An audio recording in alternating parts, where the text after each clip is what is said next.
Hey, what is up, Inspirecast? My name is Matthew, and I am the lead pastor here at Inspire, and we're so glad that you are joining us. In a moment, I'm going to introduce you to our guest, but I do have a couple really quick announcements that are really important.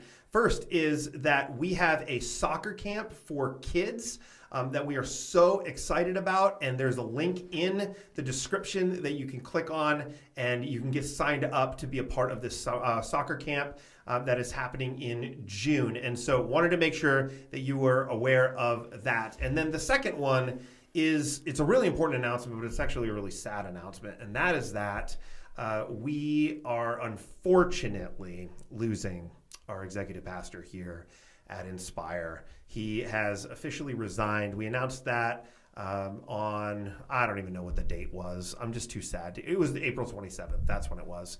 But he's resigning. Feels like God is calling him away, and that is okay because we hold tightly to God's plans and we hold loosely to God's people in the context of God's plans. And so I wanted to let you know that on May 25th, we're going to be celebrating and honoring Matt. And I want to make sure that you're here. Matt has made a huge impact on people here at the church over the years, not just as the executive pastor here, but just in general has made a huge impact on people. And we want him to feel loved and honored and cared for. We want his family to feel loved and honored and cared for, and let him know that he is going to be missed, but that he has made a huge impact on our lives. And so there is going to be a big celebration that happens on Sunday, May 25th. So those are the two announcements. All right. I'm so excited about introducing you to this wonderful guest who is sitting next to me. It is a privilege to introduce to you Tiffany Romine, who is joining us on Inspirecast today. And Tiffany, hello. It's good to have you here. Hello. How are you?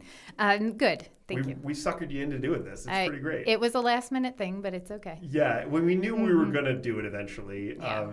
And so it's really cool that you're joining us. I feel like because of your role here at Inspire and what you do, that it is important that I have this name plate here that sits on your desk. And that is Chaos Coordinator. So I don't mean to move your things around over here, but Chaos Coordinator will just go right in I'll wear it. Front. That's perfect. That's you wear that title. I will. Some people go by Reverend, some people go by Doctor. You're just Chaos. You're Chaos Coordinator. You're not Chaos. I mean, my first name. Just to be clear, Chaos. you're not Chaos. Second name Coordinator. No, it's so good. Hey, for those of you who don't know, Tiffany she oversees all of our office. She's basically our office administrator. Way cooler than secretary, honestly. We're not going to say secretary. Yeah. But she is actually my personal assistant, and she kind of runs my life, at least during the day anyway. I get up, I'm here. She kind of runs my calendar. Not kind of. You do run my calendar. Mm-hmm. I don't want anything to do with running my calendar. I just go where you tell me to go. And there's literally just in the descriptions of things, there's just lists of things that I need to, deal with. And so, but even at night in the evenings, because I have so many evening meetings and all that stuff, you just basically run my life. And I'm super thankful for you. Very thankful for you. Thank you. So anyway, how have you been? Pretty good. Feel like it's been a while. I haven't seen you much today. No, we've been filming for hours today. Mm-hmm. I've gotten a lot done. That's not a surprise at all. Yeah, when I'm gone or on vacation is actually when you get stuff done. I'm very productive. That's hilarious. On a scale of 1 to 10, 10 being I'm panicking and I'm freaking out nervous, where are you at right now on this?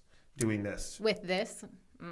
A 3. I guess I tried to read through some of the questions, but we've got good questions. I feel like I'm pretty transparent, so I don't know that you're going to actually surprise me. Yeah, okay. That makes sense. So I'm good.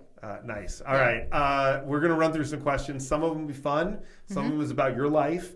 Some of it is about how we work together, and even just helping the church understand how we work together. And you get a very unique glimpse into my world that no one else, literally no one else, staff or not, just doesn't doesn't, you have a glimpse that no one else has. Mm-hmm. And so it'd be really interesting to talk about how we work together.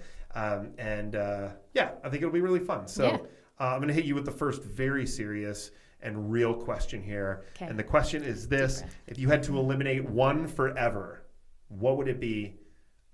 Coffee or smartphone? Oh, smartphone. Easy. Really? Yeah, I'm excited about my coffee the night before when I set it. Yeah. Like I have a timer on it. I'm excited in that moment for my coffee the next morning. Okay. I love my coffee. Although I talk about quitting it daily, it doesn't happen. It might be why that was the question that came up. It's because of that. Because everybody around here hears me saying, I need to give up coffee. Yes. But then you'll call yesterday. It was super early. I'm working in the office. I'm cranking away. And I had already had a significant amount of caffeine, which I probably don't need for my personality. I'm just typing away and I get a call. I don't know, it was early. 7 o'clock probably. 7:15. And you were like, hey, I'm going to Coffee Cup. Do you want coffee? And I was like, yes. Oddly enough, I wasn't going there for coffee. I was going there for food. Yeah. You wanted the bagel? I wanted the bagel. With garden vegetable cream cheese, which we discussed. And this is not a knock on Coffee Cup. A lot of carrots.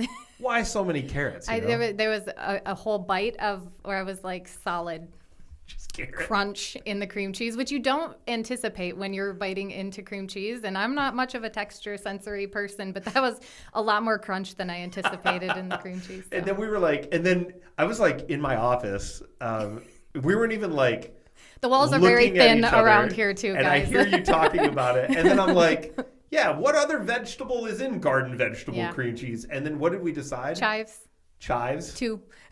2? It's just 2 vegetables? There's 2 chives. It's just vegetable cream cheese. I seen 2 green things. How about that? Yeah, that's hilarious. I assumed and went with chive. Yeah, okay. That's amazing. So you were there for a bagel. You do like a bagel with garden vegetable cream chease. I do. I have learned that over time. Yeah. You've learned my food orders too. Yes.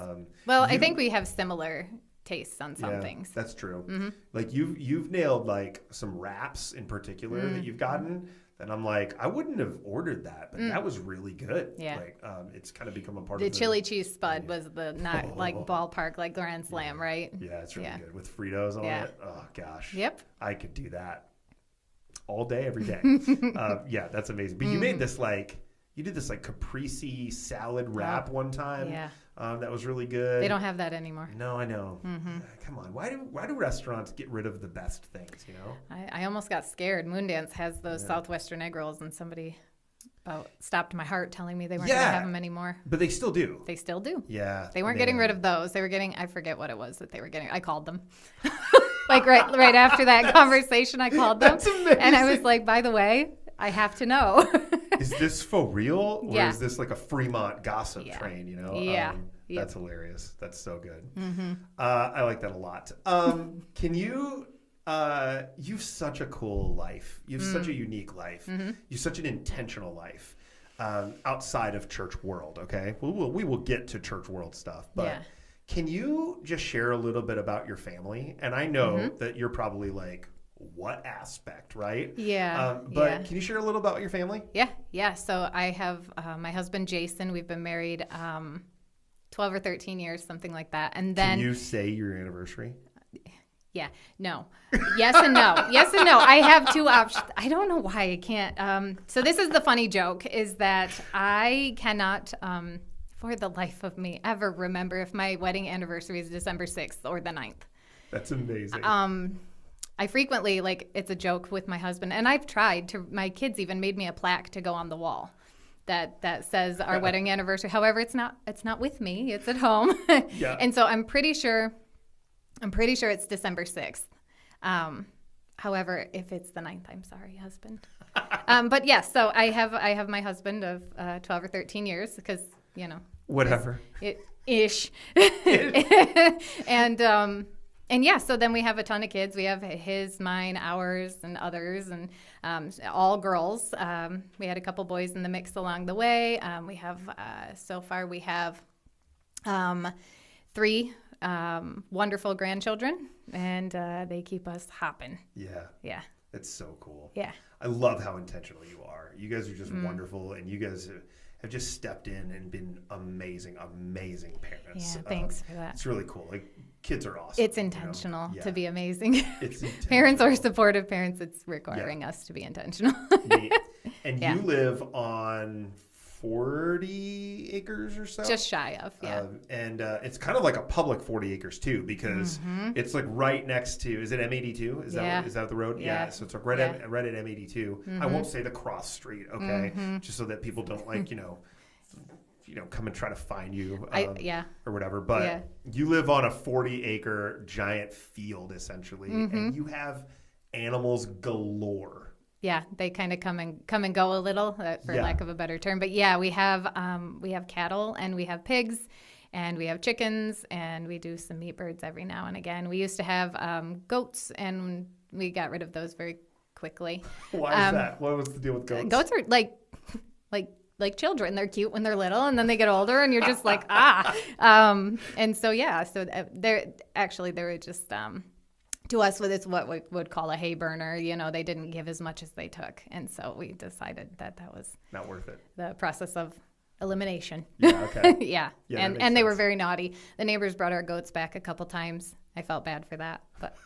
I'd be walking, this is not my goat. That's what the girl next door would always tell me. I'm really sorry about that. This is not my goat. Did she have goats and she just like delineated? No, between? they had horses. Yeah, okay. Yeah. Okay. All my cattle went to their house. Is a horse like a big goat?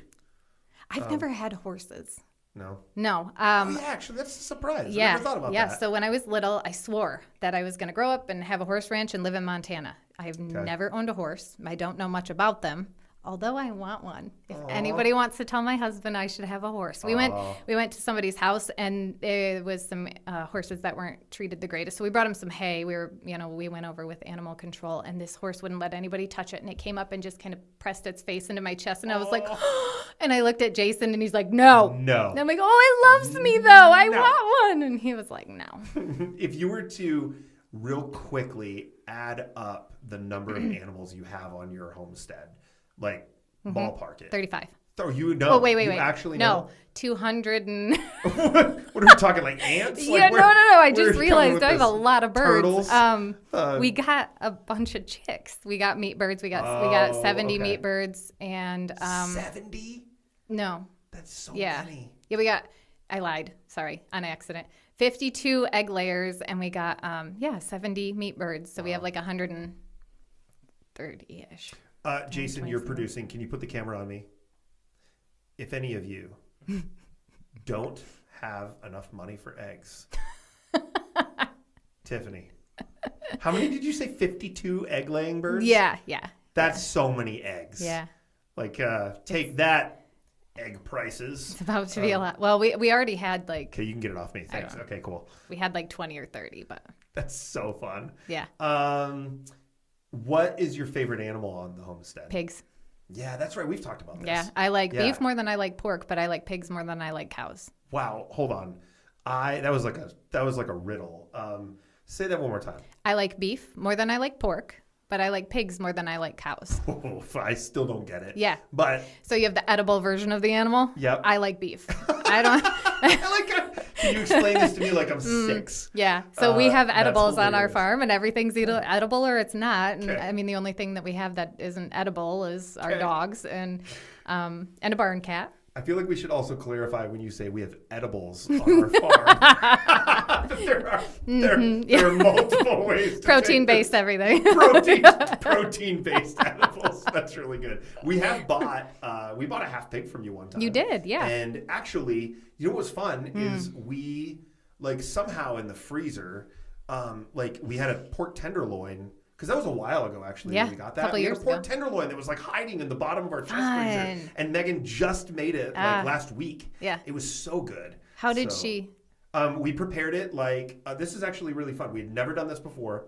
My favorite food on the planet is pot roast, okay? So Mississippi pot roast where you put brown gravy and a whole stick of butter and ranch banana dressing. Peppers. And, yes, pepperoncini, I love banana it. peppers. It's like my fave, right? We've brought it here to the church for staff stuff. Yeah. We had a theme. Remember the theme? It was your Your last last meal. Yeah, it was Good choice. with our staff, and it was Yeah. like, what is your last meal? And mine was Mississippi pot roast. Yeah. We did that recipe with your pork tenderloin. Ah, It was awesome. was it? Oh, so good. I like beef more than I like pork. Yeah. So I would have And never thought about that. I do like beef better more than I like pork, but it was so worth it. Like Yeah. Megan actually, she was like, "Hey, I found a pork tenderloin in the freezer," and I was like, "Oh, cool, that's great." And she's like, Yeah. "I put it in the crock pot," and I didn't even ask, and I got home and I was like, "Megan, it smells So amazing." good. Yeah. And it tasted awesome. It was so good. In all fairness, I do like some cuts of pork, like a ton. Pork steaks, pork chop. Oh, but the question, do you like pork fat? Because there are I do. fat eaters. I Like do. I've seen people like Yeah. just really like chew some fat or like, even I mean- suck on it. Like, it's just, Oh, like that's they love pork fat. Like you either love it or you don't. And so I happen to love it, but only in certain trimmings. Like I Yeah. can only handle so much of that. But It needs to be rendered down. I don't want to like chew on it. But if there's a pork chop and there's a big slab yeah. of fat Yeah. on it and it's like rendered down and soft. Got a good taste. Man, it's so good. Yeah, Yeah. I'm all about that. Yeah. Like I may or may not take the fat from other. Like Megan does Yeah. not like the fat on pork chops, and I'll be like, "Can you save it for me, please?" you do. Oh yeah, Yeah. I love it. Yeah. So Big you fan. actually really like it then. Oh yeah, big yeah. fan. Yeah. Huge fan actually. Yeah. So your favorite animals are pigs, and Yeah. then now that you've gotten rid of the goats, what is Mm-hmm. the animal that you can't stand? All of them to a certain extent. I mean, no matter what, when you have, No. no, at certain points in time, I just look at them all and I'm like, you are going to be on my plate at some point in time. So everybody tells me like, oh, I can't farm and I can't, I can't eat my animals. And I'm like, oh, yes, you can. That's so good. Just get them and then own them for a little bit. And by the time you're done, like slopping through mud or hauling water buckets or feed buckets, you'd be like, or they're naughty and get out. And like our cows have pulled laundry off our neighbor's clothesline before. That's And so I'm like, good. I am so sorry. And there's one that always has that name, and that name always ends up being dinner and my plate. And so I'd be like, you're going. Like, I can't wait for them to go. If It's you were to just have, inevitable. If you were to have like a YouTube channel, I think it should be called The Bitter Homesteader. Like, I hate it, but I love it so much. That's so good. Yeah. Yeah, that's really It funny. is really rewarding. I Yeah. don't want to like sound like, super negative because it is great. So I don't know that I actually know the answer to this question. Sadie put together our outline here, which is great. The questions are awesome. But she put this question on here, or maybe ChatGPT did. I'm not entirely sure. But it was such a good question because I actually don't know the answer. And that is like, how did you end up getting into homesteading? Like, Yeah. was this something that you'd always wanted to do? Yeah. Or was this like this Yeah. weird, like fleeting moment where you were Yeah. like, let's put some cattle out in this pasture? Like, you need a lawnmower so that they would eat the grass. Like, where did this come from? So Jason and I got married. We were living in town on Elm Street, which is just like like there's not much distance in between the houses, and we were just kind of like really wanting to offer our kids some space and like to step back from, I don't know if culture is the right word or just even like just town. We wanted to kind of get away a little bit, and so I don't know why, but at that moment and even at that time in our marriage, Jason had it on his heart to try to be as self-sufficient as possible. And this was back in like 2013. And so we started trying to buy a house. We got this great house. And the thing about us at that moment, and we did it on accident, is that like it just came to us in so many different ways. All these animals, we got chickens, we got goats, we got ducks. And then we almost immediately went right into cattle, and the kids joined 4-H. So we ended up with pigs and fell in love with that. And so we kind of went like in the deep end really quickly. For us, it was kind of great because we were strengthening our spiritual walk like big time at that point in time. And so stepping away from the life that we had and kind of getting engulfed in kind of what we called our land of milk and honey. Like it was just bountiful blessings at every corner of that place. And so, nurturing God's creation and all these things, it was just so filling for us. So once we got started, we were just kind of hooked, and we were just like, this fits and this works, and really paid off in COVID. Yeah, I bet it did. Yeah. So anyway, that's cool. That's kind of how we got started. To that. That makes sense. I remember talking to you about that, and that's really cool. Yeah. The like one of the things that's really unique about you is you have a tremendous amount of knowledge. Like you just have this breadth of information that is within you. And like, I'll talk to you randomly about like everything from like different pests that could be like on animal. We were talking about ticks the other day, like a new form of ticks that are on cattle that like clump together, right? So we were talking about that. We'll talk about that from everything from like mushroom foraging to like all sorts of stuff. But then you know tons about plants and like, is it horticulture? Is that what it would be? Probably. I don't know. I'm probably not that knowledge,able. Yeah, okay, that's fair. About that. But you know tons, and you do tons of plant propagation and stuff like that. What spiritual like awakenings have you had from like homesteading? Because you also lead our homesteading group here at the church. Yeah. I mean, there's 60, 70 people on a Facebook group that you lead. Yeah. And you do all sorts of teachings and trainings and classes and stuff. Like what are you learning spiritually about homesteading? Yeah. So I feel like, at least for us personally, and this was something that was really heavy on our heart when COVID, came, is that like the grocery stores kind of ended, and we felt like everybody thought that, that life was going to end. There was no way they could feed their families. And I'm like, oh, there's a way, and it's a God-given provision, and go ahead and tap into that. And there's something about getting your hands in the dirt, and literally that helps curb depression and all these things. And I feel like being able to provide for yourself and your family off the ground, and like operating within that provision of like what you were created for, just is really filling to us. And it seems to be spreading. I think that like if I had to guess, I would say that that's why people are finding it so alluring, I guess. It's just really something that that feeds your soul. Yeah. Plus, like if you can, there's a universal language that's not spoken with words, and it's just love. And so if you can create a bond with an animal, get it to like trust you or love you or have a relationship with it without words, and it's like what we believe that we do with our animals, Yeah. It's like, I don't know. I just feel like it's so Jesus, just to with nothing other than actions, create a relationship and nurture God's creation. That's really cool. Yeah. Unless it's a goat. Yeah.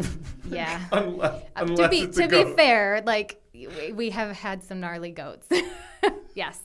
Unless it's a goat. Although the babies are very cute. Are there differences in goats that would is there like a more satanic goat?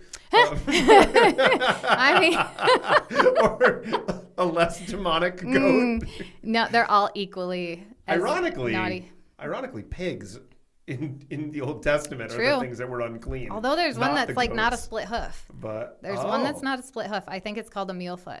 A mule foot? Yeah, it's like a single hoofed. It doesn't have a split. That's crazy. Yeah. That's cool. So the Jewish people could eat that? I mean, if maybe. I don't really know enough about it to know. Yeah. Yeah. That's amazing. Yeah. Okay. All right. So unless it's goats, I'm just gonna go with that.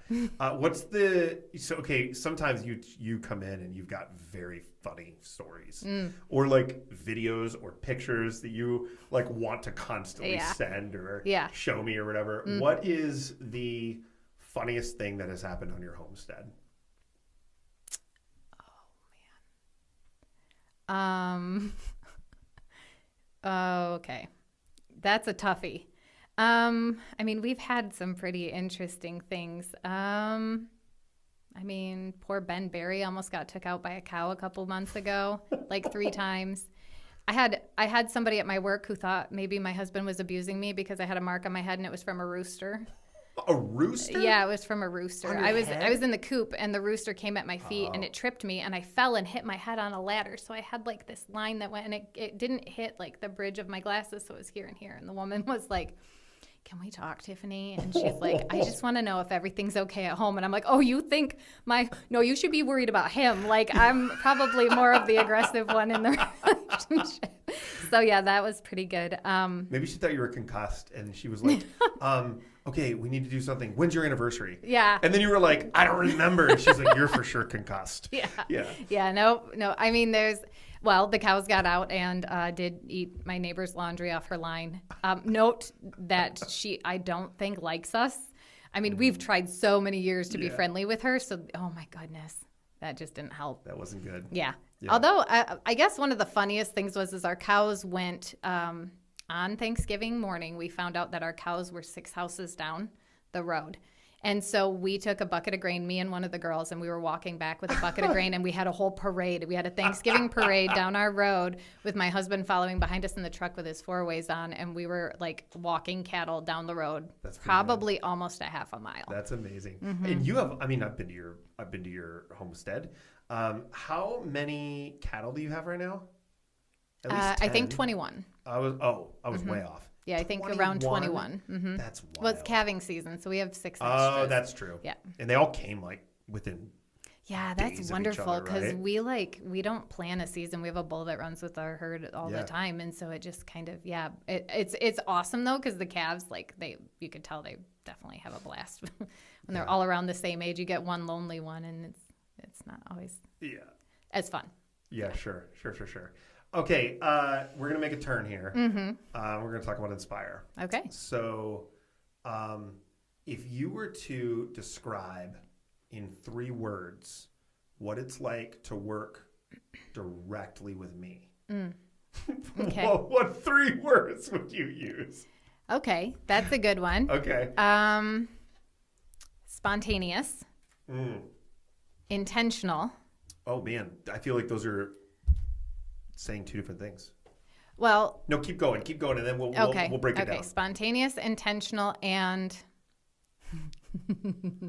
I think passionate is a good word. Oh, that's cool. Yeah. Neat. Yeah. All right. Spontaneous and intentional. Break those down for me. Okay. So I feel like when you set your eyes on something, you're very intentional.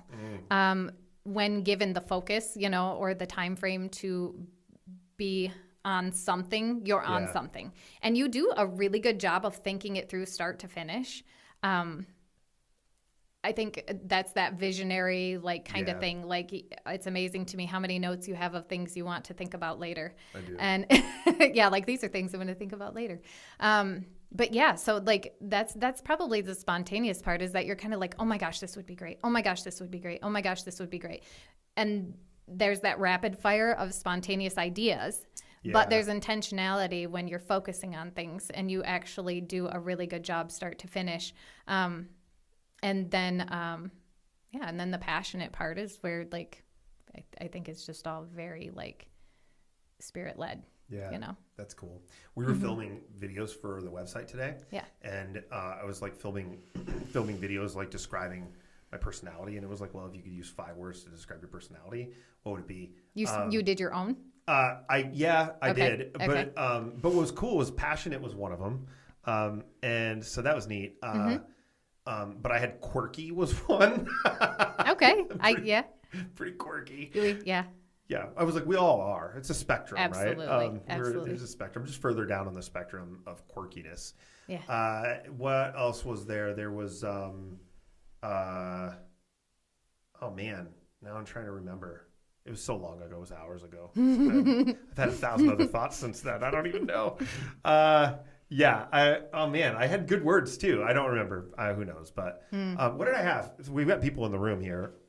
You had passionate. You had quirky. Yep. You Storyteller. Yeah, that's right. I'm a storyteller. Curious and learner. Yeah, that's what it was. Yeah, storyteller, curious learner, passionate, quirky. Yeah. In that order.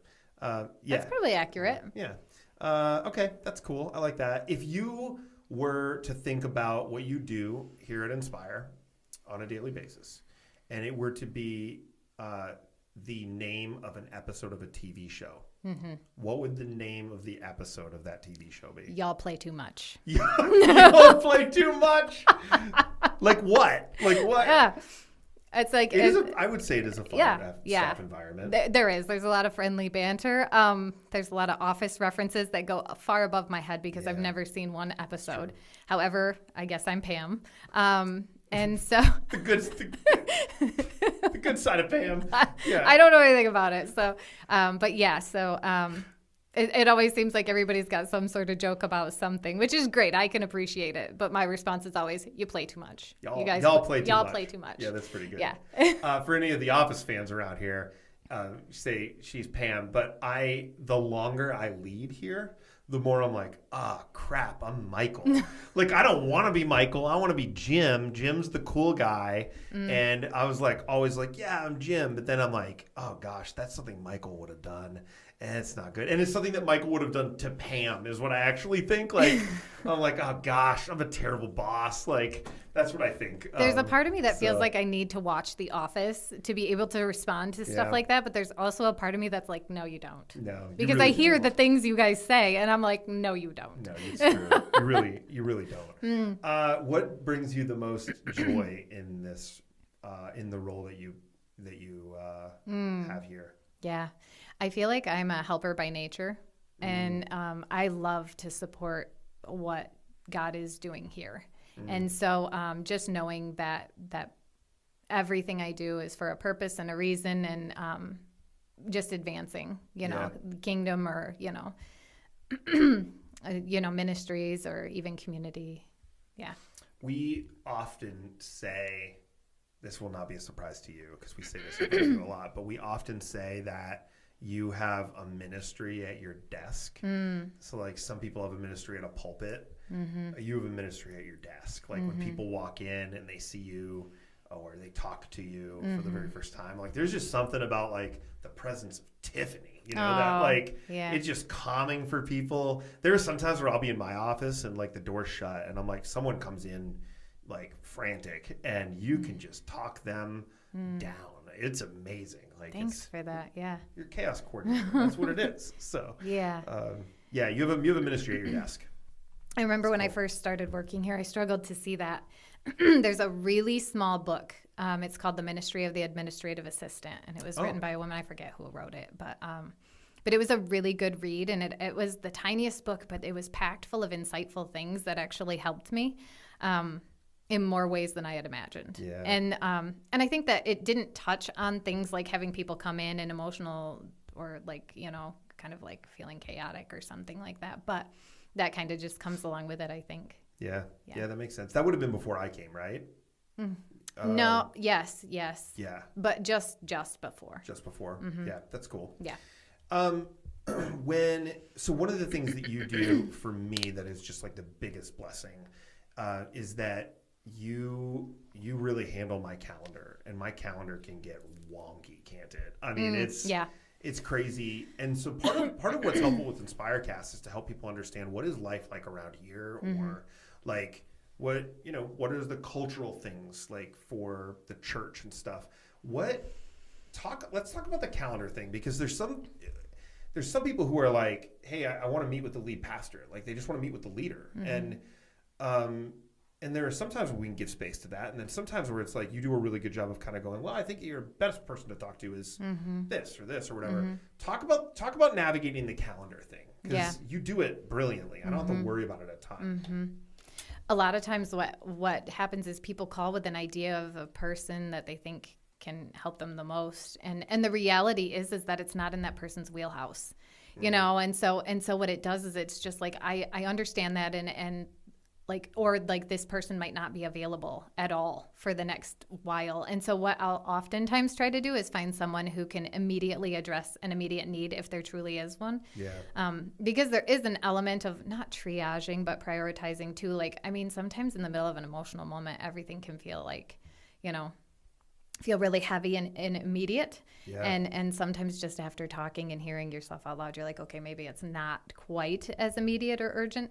And so even finding someone to help kind of just talk through that moment, or talk them down or back or something from that emotional high, offers some reflection, like, okay, I'm going to be okay for a couple days, or this isn't as immediate, and like I can wait until next week. Like, you're right. Like, I'm just like amped up right now. And so, so then it offers some space to kind of play with calendars and look at something, sometimes even 2 weeks out. It's just calendars fill up really quickly, especially with a congregation size like ours. To fit in people on a last minute notice is hard, especially when not everyone, that's kind of dramatic, but when a large amount of people are focused on like specific people. Yeah. Yeah, that makes sense. Mm-hmm. What what is something that I do that that no one else would know about me, because you have a bird's eye view into my life, like a unique role. What is something that I do that drives you insane? Go in your calendar. That I go in my calendar? Yeah. Oh, no way, really? Only sometimes. Like what? Like me adding something? Or... Like sometimes you add stuff and it's not a solid calendar thing, and then I'll build around it, and then I'll cancel things to make room for it. No. And then but we did work on that. Like, we did. Yeah. It's the question mark system. Yep, the question mark That's why system. you asked me to do that. Yeah. Oh, Well, okay. it was kind of your idea, actually, because I was like, what can we do about this? Because I was canceling and moving things that I thought you had on your calendar, and you're like, oh, that's not actually happening. What are 90% of those things? Concerts. Concerts. Yeah. Yeah, I just never know like what time you need to leave and stuff like that. So yeah. Comedians Well, and concerts. That's usually it. Yeah. A lot of question marks. Mm-hmm. It's usually based on our budget, honestly. Yeah. It's like, I don't have the budget to go see that concert. Yeah. But I saw it in that moment, and I was like, well, I need to add it just in case. But yeah, that's kind of funny. Mm-hmm. You're like, are you actually doing this thing? And I'm like, no, I'm not doing it. Yeah. Because I need to fill the space here. I'm like, Yeah. okay. Yeah. So no, I mean, it's not a big deal. Yeah. It's just one of those funny things, and it's not even a problem anymore. So This is one of those moments, Jason, our producing man here. This is a moment where I'm just going to look right at the camera, okay? I double book myself all the time. And so, or I add things into my calendar that I shouldn't be adding. And I just want to let you know that when I tell you, please contact Tiffany, because I'm really bad at managing my calendar, that it's really important that you do this. Because if there's one thing that I do that drives her crazy, it's getting into my calendar. And it is wonky. I mean, I don't disagree at all. It can get really funky really quickly. And I don't think a lot of people even understand the types of things that are in your calendar. Like, it's hard to explain to people what is in your calendar for a day or a week or a month. But I think that it's not something you can explain to people, but it's a lot. Like I was going to say, like, can you share, like, I mean, I'm fine with you sharing those things. What are the weird things that people wouldn't even think about or that are in my calendar? Yeah. Time for you to spiritually advance or focus. Yeah. Or even rejuvenate. You're constantly pouring from your cup. Yeah. And so sermon prepping is not a quick thing and requires like you to create it, but then bounce it off others. And so there's that, Yeah.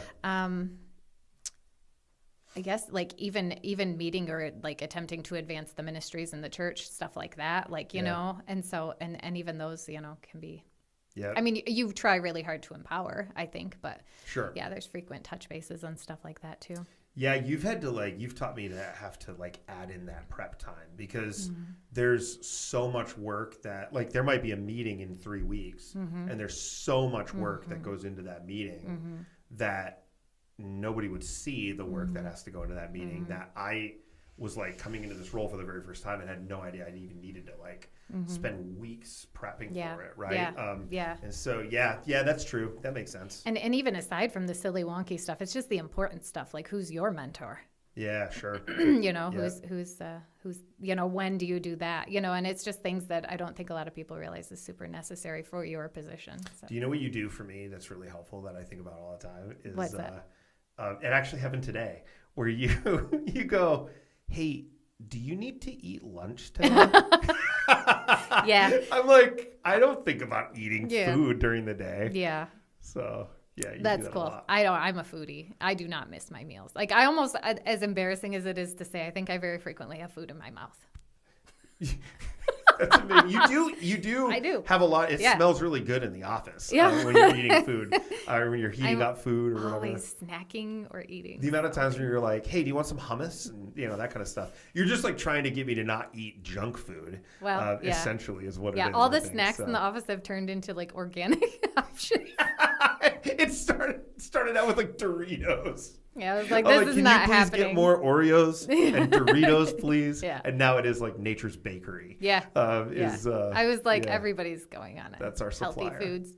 Those are the intangibles we don't even see. You're like a culture center with Nature's Bakery fig bars and stuff, funny. which I do love. Those raspberry ones, keep getting those. Those are delicious. So anyway, man. Okay, we have like 5 or 6 more minutes here. Do you have anything you want to talk about? Am I putting you on What the do spot? I do that drives you crazy? Oh man. I know there's got to be something. And if it's okay if it's like you always have food in your mouth. I mean, like, I'm sorry, I just put a big bite of food in my mouth. Oh man, And you have to be honest. No, that's fair. That's Yeah. fair. Okay, hold on. Because remember when I was like in my first year here, you were like, you have to tell me something that I'm doing wrong. Yeah, Like, there's no way must I be did doing nothing wrong. Something wrong. Yeah. And I'm like, no, you're just like really good at what you do, and I'm like really thankful for it. So honestly, like I don't know that you actually do something that drives me insane. I just want to make sure you know that. Mm-hmm. You do correct me a lot. When you see me in times of stress that no one else really sees me. Like you can see, I can get pretty spun up pretty quickly, and you kind of have to talk me down off those ledges. Like you give a minute ministry at your desk, you know, and so you do. It's not even that you drive me crazy with this, but you're very quick to shut down my bad self-talk.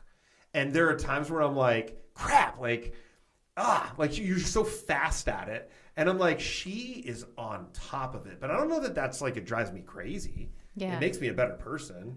You know, like. I really thought you were going to give me something that was going to make me belly laugh. No, I don't know. I really thought. Well, we talk about it like sometimes, like because I'm ADHD and I need to be hyper focused, and when I'm working on a project, sometimes you don't know when to come into my office. Yeah. And so sometimes I'll look and I'll just be like, I don't Yeah, know. that face looks familiar. You can see that? There's Yeah. a face to it? Yeah. Can you try to make the face? I mean, you'll just look at me and be like, I don't think I can talk about that right now, or can we hold that for later? And you get like this like, and you're like froze. I can tell. Yeah. Is it just like, is it my eyes? Is it like, It's is it like a glaze? No, it's like almost like I think I actually scare the crap out of you or something, because you literally go like, I don't know that I can talk about that right now. I will I'll be say like, that. We'll pin it till later. It's fine. I do say like, I don't think I have the capacity to process that's that what in it this is. moment. Yeah. Can we come back to And that you're tomorrow? so kind about it, but I feel really bad because sometimes I'm like, okay, that's fine. That's so good. I don't know that it drives me crazy, but it is hard when I'm stuck in a moment because it's so hard for me to get focused. Like I can get focused on all the wrong things, right? So when I'm like in a moment of hyper focus, all of a sudden it's just like lost, and it's usually a detail, like because details stress me out, you know. When it's that, I'm just like, oh crap, and I don't know how to get back in sometimes. But it's not like we don't talk about those things. You know what I mean? We talk about that kind of stuff. So anyway, we're pretty open. We are pretty open. Yeah. You're like, please stop doing that. And like, I think it's really fun too, because we'll be like, I don't like you right now. You can go to your office. And there are probably times where I walk in and you're like, I don't know which Matthew we're going to get today. Which Matthew we're going to get. So never have I ever thought that. Never have I ever. No. Y'all play too much. So good. Hey, real quick, we have like 2 minutes left. Okay. Yeah. What's like the most impactful thing that you see in this role before we close this down for the day? Oh gosh, impactful. Really honestly, like the biggest thing that I didn't realize at being a congregation member here for as long as I was before I started working here, I never realized how important it was to pray for your pastor. Oh, that's the so spiritual cool. warfare that comes at all of you guys. And not even that you verbalize, but you can just see it sometimes on your faces that like maybe I don't know what it is, but you can tell that there's something going on regardless. The spiritual warfare that you guys experience, or like the burdens that you shoulder with and for other people, and just some of the things that you guys are subjected to in conversations. I don't even know what it's like to not absorb that, you know? And so that's been the biggest thing for me, is like praying over you guys, or like praying over pastors, period, and in general. Like, it's just that's been the biggest thing. I was just like, how did I never think or know, you know? And I felt oblivious because I was a congregation member. I wasn't not involved here. I mean, I was on the board before I was on staff. Yeah. And so like that's when it really started to hit home. And then when I transitioned onto staff, it was just really like seeing the day-to-day flow. Even on the board, I didn't even get it as much, you know? And so then transitioning onto staff, I was just like, this is crazy. Yeah.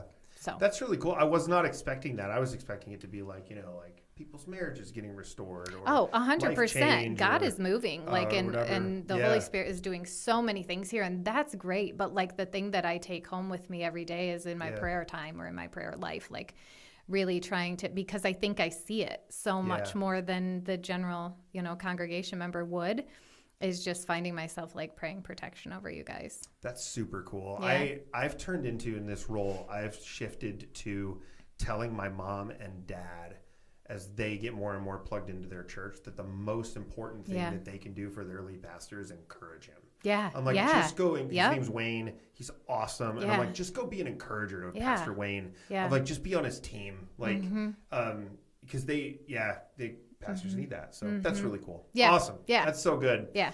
All right. Let me just end by saying, I hope that you subscribe to this. I hope that you check it out. I hope you watch every episode. There's a bunch of stuff that we have going on here at Inspire.